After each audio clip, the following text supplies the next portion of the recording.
So we're going to Good afternoon, everyone, and welcome to our November Lunch and Learn. We're so excited that you guys have decided to spend your Wednesday with us. Today, we will be talking and focusing on getting involved on campus. My name is Allie Whitestone, and I am the Graduate Assistant for Family and Supporter Engagement. I actually just graduated this past May from Charlotte, so I know how important involvement can be, but I also know how daunting and overwhelming this process can be. So hopefully we get a lot of your information or your questions answered today. On this call, we also have Brianna Wilson, who is our Program Director for Family and Supporter Engagement. Our team is here to help families connect, learn, and grow, connect with other families, learn about campus resources, and grow along with their students. Today, we are joined by Adam Burden, who is the Director of Student Involvement, and Shayana Newsom, who is the Program Director for Transition and Belonging. Each of our campus partners will spend about 15 minutes diving into the topics regarding involvement, and we look forward to hearing from both. While they are presenting, if you guys have any questions, please feel free to use the Q&A function at the bottom of the screens to ask questions for us to answer along the way. We will try our best to answer as many questions as we can. And then at the end of the webinar, we will have a Q&A session where our campus partners will be answering any questions that you guys submitted when you registered for today. I will now hand everything over to Adam to get our conversation started. Great. Thanks, Allie. Let me share my presentation with everyone. All right. And I'm going to speak a little bit about campus involvement kind of in three different approaches. First, we're going to talk about why it's important for students to be involved. Then we're going to talk about how they go about getting involved. And then we're going to wrap up with speaking about what there actually is to do to give you a little roadmap. So first of all, let's talk about why involvement is important. There's been research on this topic going back for decades of people studying college students and their outcomes and how successful they can be. And just pulled a couple quotes from some various studies to give some context about the more that students are involved, the greater amount of learning and personal development they'll have. Now that seems like a very intuitive statement, but we've seen that there is research that has verified this concept. And then more recently, again, a positive relationship between a student's involvement and their activities and sense of belonging in college. Do they feel like they fit in? Do they feel connected to the place where they're going to college? Again, that might seem like a fairly obvious point, but we've been able to prove this through research and study and observation. Now, when we talk with students on our campus from our student involvement office, we talk about kind of these three pillars of involvement. It's important to be involved so you can just meet new people and potentially make lifelong friends. You learn transferable leadership skills, so those things that are going to help you in job interviews and no matter what career you're going into. And then lastly, to help you find your community of people on campus to make maybe a larger school feel a bit smaller, make those connections, and kind of find some shared interests. Now, there are some very practical benefits as well here, one of which is related to GPA. We've looked at our students' GPAs on our campus from the past few years, almost 10,000 students. And what we've observed is that students who are involved in at least two organizations compared to students who are involved in no organizations have an overall average higher GPA of almost 14%. Um, that number jumps even higher for first year students on our campus if you're involved in at least one or two organizations compared to students who are not. That's almost a 30% increase. So there's a very practical impact on students' grades from their connections that they make through involvement. We also believe that there's kind of a correlation between time management skills. If you're more involved, you have to kind of set out when your meetings are and your activities are. And so it kind of helps students plan time to also sit down and study. We've also looked at student impact related to retention and their involvement levels. And you can see on the far left side of the screen that students who are not involved in any activities at all, we saw more than half of them not coming back to the university the next year. Whereas if you look at the far right side, if you're involved in a lot of activities, we're seeing over a 90% retention rate from year to year. That statistic is replicated also on our 4-year graduation rates. Again, students who have low engagement or no engagement are over that 50, nearing 60% threshold of not hitting that 4 years, to students who are really involved are over that 75% 4-year graduation rate.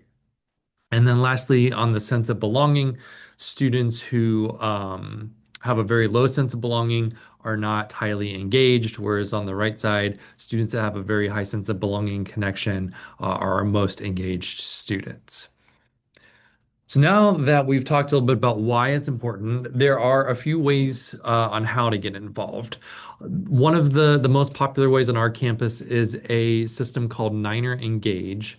So Niner Engage is kind of our social media portal for campus engagement. There is a way that students can log in and use kind of a UNC Charlotte specific version of this, but there's also a public facing side that anybody can access. You don't have to be logged in. What's great about Niner Engage, some of the features are a campus events calendar, so you can see on there what's going on any given day on campus from anybody. So athletics, campus departments, student organizations are all listed here, and you can search by the type of event you might want to go to or a keyword. Similar with events, we have an online directory of all of our clubs and organizations. We have over 450 student organizations. You can pull up one by again, the type of group, a keyword. Once you find a group that you're interested in, our system will show you how to join, who the current officers are, how to follow them on social media, when their meetings are, and kind of all the basic information you would want to know about a student group.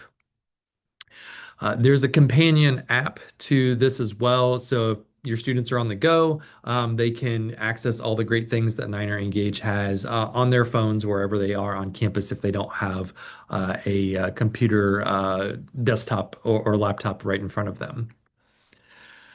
If you'd like to have a more personalized conversation, we have a team of students who are called our student involvement ambassadors. These are just students who are already involved on campus, and they can sit down and kind of have a peer-to-peer conversation about involvement. Maybe there's some things that you couldn't find just browsing through a website or seeking it out on your own, so they can kind of have a peer mentor help them guide through their experience. What are you interested in? Here's some things that you may not know about, and talk to students. And we do this all the time with our ambassador team. Our office is on the second floor of the Student Union building. It is open whenever the Student Union is open. It's a great place to come in, make connections with other students. We have some great resources in our craft space. We have some fun activities to do. We have popcorn every Wednesday. We're just wrapping up free popcorn right now, as a matter of fact. But lounge space. And we view ourselves as kind of the front door. There are ways to get connected with the programs that our office does, but there are so many ways to get connected and get involved anywhere around campus. So if it's not through our office, we really want to serve as that kind of point for students to learn more about what the opportunities are, and point them in the right direction. So a few specific examples. Our student organizations, which I've mentioned, we have a multitude of different types of student organizations that you can find in that online directory. It's also pretty easy to start a new club. So if there's something that your students are interested in, and we don't quite just have, it's a pretty easy process to get a new group created on our campus as well. We have a group called the Campus Activities Board, which is a student-run board that puts on events every single week. And this is kind of what you might think of. They're bringing in performers, talent shows, craft nights, dance parties, just a variety of things. Sometimes they'll do trips around the city of Charlotte to just have things for students to do every single week, some big scale, some smaller scale. And students can participate in these and also join this group if they want to have a hand in planning or volunteering at these events. We have a student government on our campus, which is set up in a similar way to the US government in that there are three different branches. How we are not quite similar to the US government, there's not really a political affiliation to our student government. It's more of a student advocacy group where students who want to improve our campus in certain ways can meet with administrators, faculty members, and kind of represent a student voice and opinion on ways that the campus can be improved. We have a student Niner media office. So if your students are interested in pursuing a career in journalism, this is maybe some great practical experience, or not necessarily if they just want to learn more about media, they can write for our student newspaper. They can host a podcast on our student podcast network or get involved in marketing or designing one of our arts magazines. That's just a few highlights, but as I mentioned, there are many different ways to get involved, maybe through residence life, playing intramurals, joining fraternity and sorority, being part of our esports team, doing community service, um, doing our outdoor adventure trips. So really, there's so many ways to get involved, and I'm happy to answer any specific questions that anybody has once we get to that point. So I'll stop here and pass it along. Thank you. Thank you so much. That was great. And I know I love the student involvement office when I was in my undergrad. So I love that you're showcasing that for all of our families to see. Now we're going to pass it off to Shay, who's going to talk from transition and belonging to continue this conversation. Thanks, Allie, and thank you, Adam. I am going to share my screen. Can I just get a thumbs up, Allie? Do you see it? Perfect. Okay. So I think Adam did a wonderful job of letting y'all know the importance of getting involved and also the amazing opportunities that Adam's office supports. Student involvement is phenomenal. One thing that our team does is we ask students what has been an influential resource, and student involvement is always one of them that they say. So if they don't know where to go, student involvement is definitely a great place to start. Another thing that we have in our office is our office. So, transition and belonging. A quick overview for you all. With transition and belonging, our goal and our mission is to empower new students and first generation Niners in their transition to Charlotte. We try to connect our students to connections such as community, resources, and traditions. We do this in two different ways, one of which is Gold Rush. So, Gold Rush for our team happens semesterly. It's a campus-wide effort. It is not something that just our team facilitates, but it is something that helps our students when they're coming into Charlotte find their places, spaces, and people. So you'll see on the left side, I have the Gold Rush dates for spring. As I said, it is a semesterly tradition. And so Gold Rush is our version of a welcome week. In the fall, it's welcome weeks because it's 2 weeks long. But in the spring, it is one. And this spring, we will have Gold Rush from January 12th until January 16th. Some things about Gold Rush that are important to note is that these are those times when our students are going to get those connections to campus resources. Something we do semesterly is a campus resource fair. So if there are any ways that they'd like to get involved, such as on-campus employment or just knowing what even exists on this campus in regard to what resources there are here, that's a great place for them to start. We also try to instill Niner pride, which is that sense of I'm a Niner and I'm proud to be. And with that is connecting to other folks who they can see themselves serving as a resource throughout their time here. And then we also try to teach those traditions. As you all may be aware, UNC Charlotte is a relatively young institution, which means that traditions are being built and created all of the time. And we get to be a part of stewarding that and making sure that our students know all of the ways in which they can get involved, but also start those traditions of their own that may last beyond their time here. And then the other thing for Gold Rush is that it is free for all students. So no matter what the event is, students cannot be charged to attend it. And all of these events are held by our campus departments and student organizations. So by attending Gold Rush, they're immediately connecting with at least one resource, whether that be a faculty, staff, or student who can serve as a resource throughout their time here. Some events to watch out for in the spring for your students. We have the Winter Student Org Showcase, which is hosted by Student Involvement. We're very excited for that one. There are first day of class photos, which is hosted by the lovely team that's bringing you this lunch and learn, family and supporter engagement. So if you are someone who wants to be a part of that experience with your student, you want to see their first day of class fit, let them know that this is happening and that they need to send you that picture. Additionally, we have a first gen meet and greet. I'll talk a little bit about our first gen opportunities in a moment. That's hosted by Transition and Belonging. And then we've got our Gold Rush Resource Fair, which is what I talked about, where we've got over 20 campus resources in one space for your students so that they know what's available for them and also how they can continue to stay connected throughout their time. Now, on to our first generation component of our work. 33% of our students on Charlotte's campus are first generation. And so what that means is that we have over 6,000 first generation students on this campus. And we like to say in a group of 10, 3 are first gen. It's 3.3, but point 0.3 isn't really. So with that being said, I do want to make sure that we're grounded in the definition that we utilize. This slide is the slide that I show to all of our first generation students anytime they are talking to us, asking, am I first gen? Do I still count as first gen? So I want to demystify that off the bat. And the first thing is that for first generation Niners, we define them here at Charlotte as those students whose families and or guardians did not get a 4-year degree. And so we get a lot of questions with that. One of those being, are they still first gen if their sibling has a degree? Yes. Are they still first gen if their family or guardians have a 2-year degree? Also, yes, because at Charlotte, it's the 4-year degree experience that we're considering first generation. And then additionally, if their family or guardians have a degree from another country, we also still honor that as first gen. But with our first generation students, they are simply students who are trying to navigate and figure it out. So if at any point a student feels like, I don't know what I'm doing and I need help figuring that out, we also welcome them to join in and get some of the resources and appreciation that our other first gen Niners receive. And so with first generation programs and events, we have lots of ways for our students to be involved. We have our student org, which is a part of student involvement, student organizations that they oversee. It is First Gen Niner Student Org. And then there's the Tri Alpha Honor Society. So if your student has a 3.2 GPA or higher, they can be inducted into that honor society.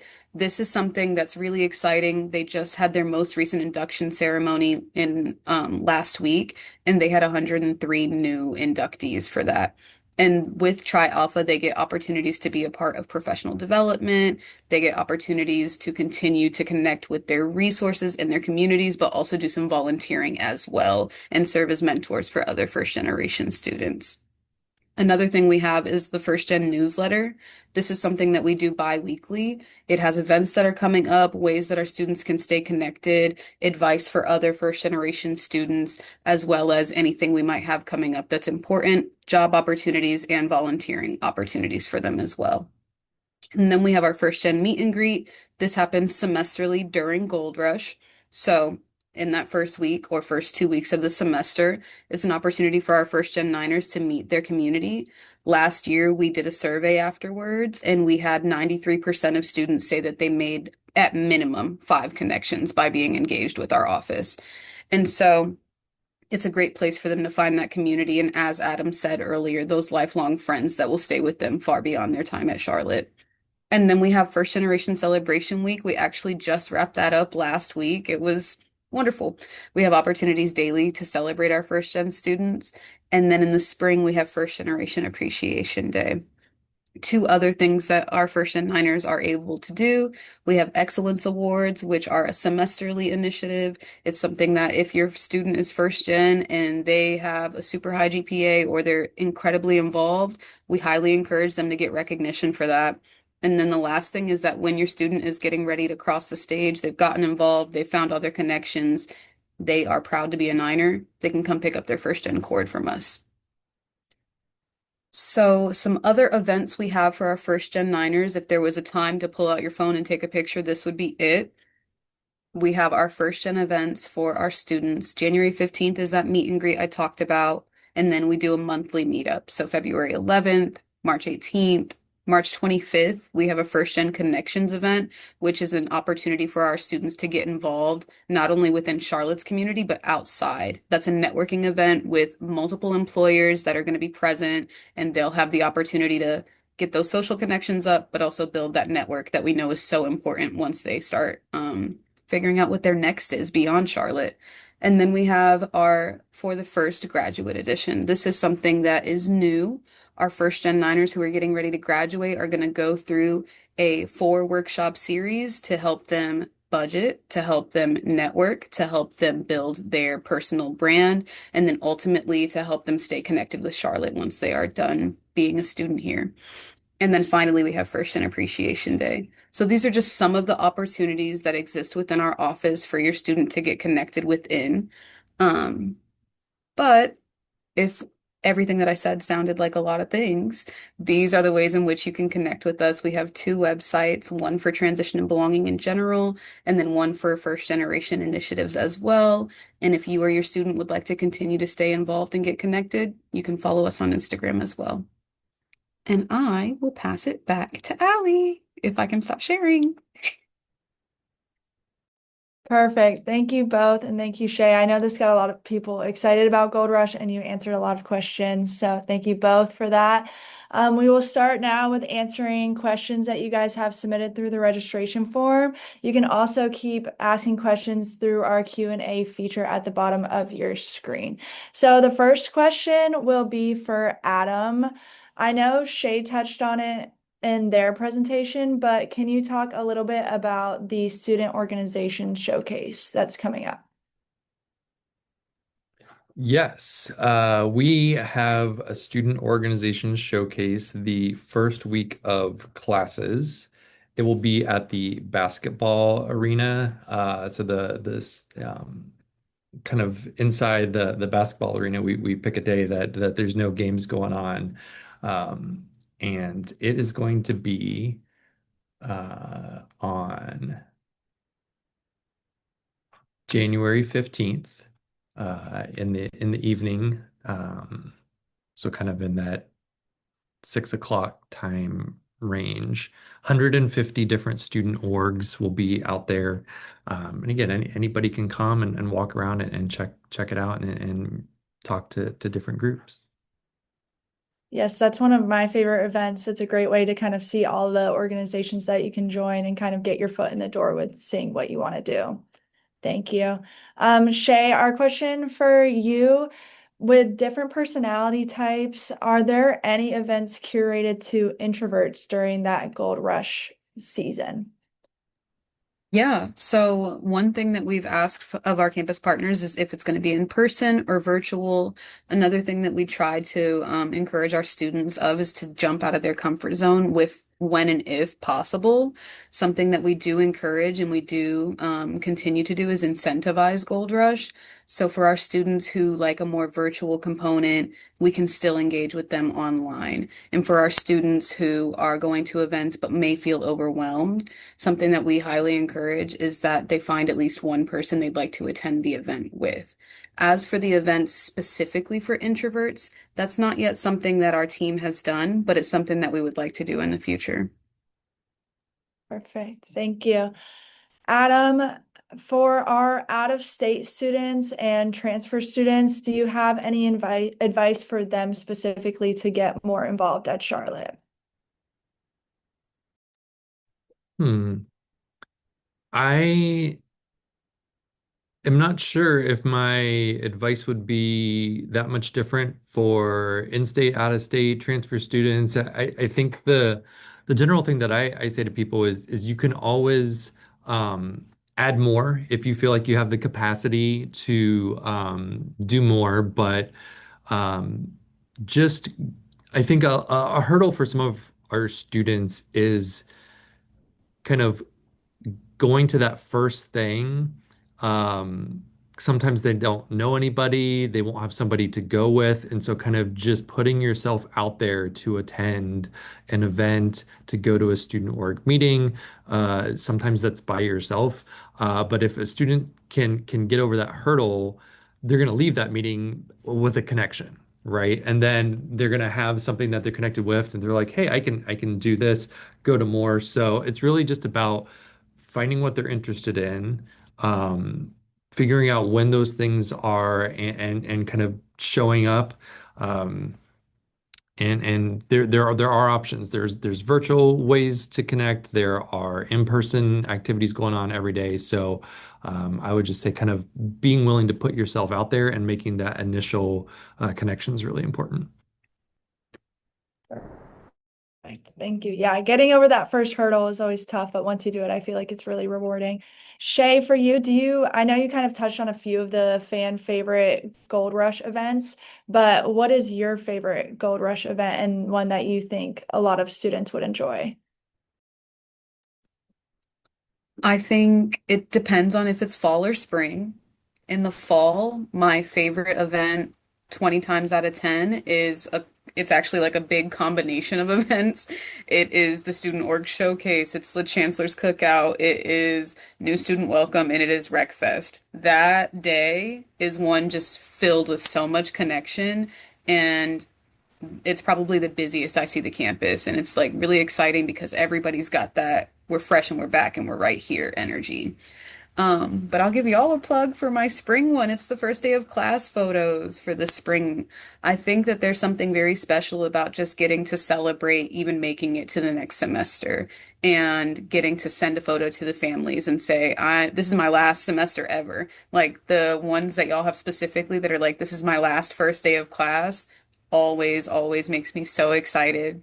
But then additionally, on top of that, I would say anything that our campus partners do that are artsy. Our Atkins Library typically hosts a bad art day. So, like students who are more on the artistic side and really like to be creative, they have that outlet available for them. Perfect. And then, Adam, I see a question in the chat about things to do on the weekends. Do you have any advice, or are there any events going on the weekends, or do you have any other things that you recommend for students to be doing on the weekends? Um, we don't necessarily do specific weekend programming, but more so just that, check out that event calendar because there are things that are happening on the weekends, um, whether it's a cab event or whether it is just a student org event. Um, I think, the other thing that could be really cool is we have, the city of Charlotte, and, we have the light rail pass. And so it's great to maybe just go explore, around the city. I know particularly with us now having our live on requirement for first year students, I have at least noticed these first few months a lot more students on campus than I used to see. So there are certainly people who live nearby and go home, but I don't think that is maybe as prevalent as I've seen it in the past. So I think there are people around that we can get connected to, and a lot of this is probably on social media. Like our Niner Engage app has a ton of group chats in it right now, and that is a great way, particularly for students to connect with each other. Put a message in a different group chat and just say, "Hey, I'm looking for something to do this weekend. Anybody want to go check out this activity, or go with me and let's meet up?" So that would be my couple recommendations. Yeah, I was also going to add, yeah, just exploring the city of Charlotte, taking the light rail up to Uptown. If you want to, if you're a sports fan, there now that it's NBA season, so the Hornets will be playing, the Panthers will be playing. So the concerts are going on all the time. So definitely exploring the outer region of the campus is a really good option for students who are here on the weekends. And then Shay, a question for you. I know you talked about your Instagram and your website. Are those the places that students can find the Gold Rush events? Yes, so For Gold Rush specifically, which is open to all students, all of our first gen students, all of our new students, all of our transfer students, anyone who's coming back, we welcome you if it's your first time, and we're welcoming you back if it's your second, third, fifth. Anywho, for Gold Rush, we do on our website have the list of events that goes live on January 5th with all of the events for the students. So it gives them about a week to figure out what it is that they'd like to attend. And in the fall, it goes live a month before classes begin. But then additionally, it is also on a plug for Adam and student involvement. It's on Niner Engage. So every single one of our campus partners tags Gold Rush, and then it's all populated in a one-stop shop for them. So if Niner Engage is more their vibe, it'll be there. If Instagram is more their speed, it'll be on there. And then if the website is their speed, it's there as well. So there are three different spots and places they can see all of those events. Perfect. And then probably our last question for today for Adam. I know you touched on the campus activities board. Can you talk a little bit about not only ways to get involved with that, but also the events that that organization puts on? Sure. Um, so they certainly focused a lot during the first couple of weeks of school, was just a lot of whether it's live music or arts and crafts and dance parties and things like that. Um, they have planned two trips each semester that take people around the city. So we just had for this past fall a trip to Uptown to see the Lion King Broadway performance, and then we just took a group of students to the Carowinds amusement park for their kind of Halloween activity. During homecoming week, they had a few different events. Again, bringing in some DJs and doing some interactive types of things, which led into homecoming, our big homecoming Halloween event for the year. Just wrapped up a couple weeks ago. We turned the student union into a giant haunted house and have a big costume party and lots of different activities in all the different rooms. So that's some of the stuff that we did in the fall. Just looking at the schedule for next semester, I see that there's a few fun things that look fun to me. We're bringing in an ice skating rink to campus one day in January. We're celebrating National Lego Day also in January. So we'll be doing some Lego building and kit giveaways. There's kind of a winter dance coming up. And then also in February, there are some karaoke events and some things around Valentine's Day that I think will have a lot of student interest. So there are interest meetings each semester for students who want to join either as a volunteer or student like coordinator to plan some of these events. And then they just promote their events on their social media and in Niner Engage that are happening every week that are open for people to attend.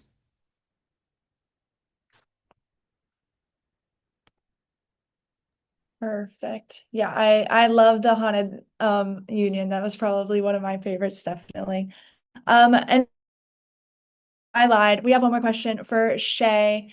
If you could give one piece of advice to families about ways to encourage their students to get involved, what would that be?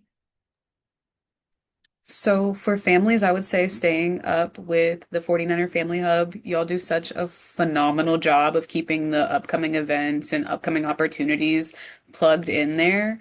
And then additionally, staying in touch with the student involvement office and staying in touch with transition and belonging as well. I think encouraging your students to be involved is the biggest piece of advice, like letting them know it might be scary at first, but it'll be worth it. And once they start, it'll be hard for them to stop. Love, thank you.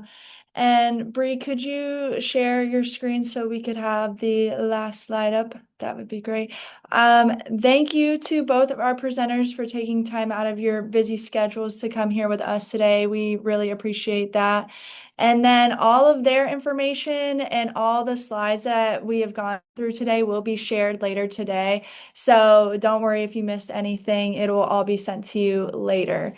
And then if you guys could take a quick moment to scan this QR code to give us feedback to continue improving our future webinars for you guys. I'll give you guys like 1 minute to do that.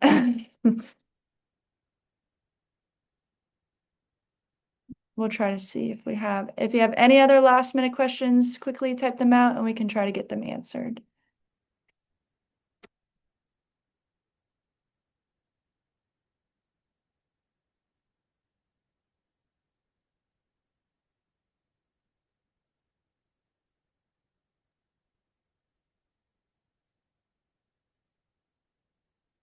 All right.